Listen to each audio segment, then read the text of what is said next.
Well met.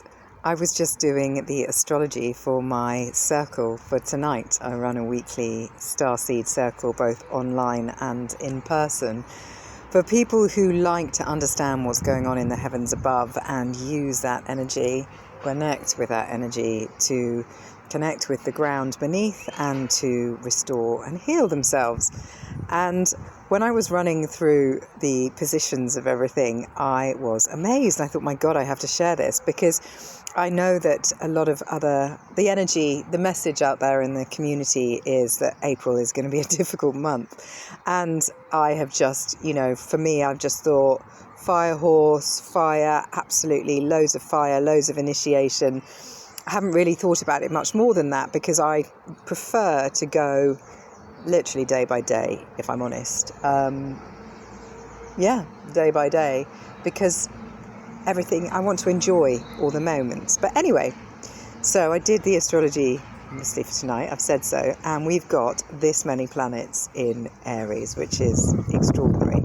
We've got the Sun, which is at 26 degrees, which is conjunct to Chiron, the identity wound, which is at 26 degrees. So the Sun is your identity next to your wound identity. That's incredible. I actually have Chiron at 27, but worth looking up to see if you've got Chiron in Aries, and if you're feeling that your wound is being activated in order to be healed.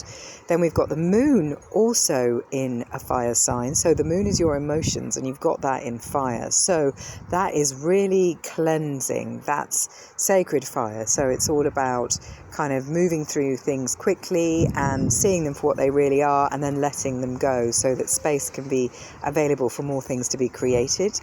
Then we've got the mind is also has gone into Aries, which is really interesting, because when Mercury hits Aries, then Aries, fire, is quite impatient, isn't it? If you think about a fire, it burns really, really fucking fast. So Mercury going into fire means a much more creative, expansive, truthful connection. It's not going to allow you to continue with the lies to yourself that you might be telling yourself, or it might be easier to hear the voices of others that somehow seem to be in your head, which, shouldn't be in your head and aren't really in your head, but feel like they're in your head. Then we've got Mars in Aries as well, which is in its ruling sign. So Mars is all about action, so energy, courage, determination. And then Saturn, obviously, next to Neptune, they're both in Aries as well. So you've got your discipline and your spirit. So you've got all of that Aries energy. So this is about, the fire is here to cleanse. When we use fire, and the way we've always used fire, other than to bring the light to show us what's in the shadows, we use a fire for that, don't we? What's lurking under there, and to keep the ghosties away, or the ghouls away. So that fire is protection as well. It's like, we know if we're caught out in the wild and we don't know what to do, and we happen to have a lighter on us, we build a circle of fire.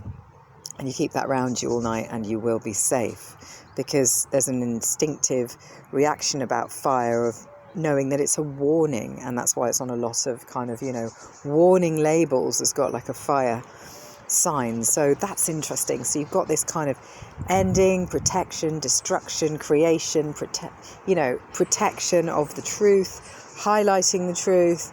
And it's, we think of the phoenix and the ashes, the rising. You've got to die in order to be reborn. We're on the edge of the ending of the older moon. You have a new moon tomorrow in Willow.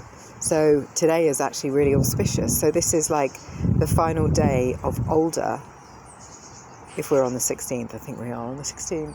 So this is older is death and resurrection. So it's like letting yourself die in order to be reborn, which is all about your identity. So letting all that isn't you fall away, and all that is you step into its place, step into its warrior energy, its courage. It's like, this is who I am.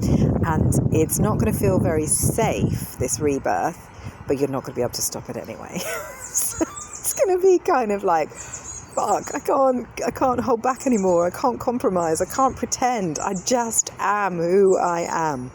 And that's beautiful, because if we all do that, and we all get the courage to be completely honest and in our right frequency, imagine the world we will be living in and how much more harmonious it will be. Blessed be. Hope you got something from that.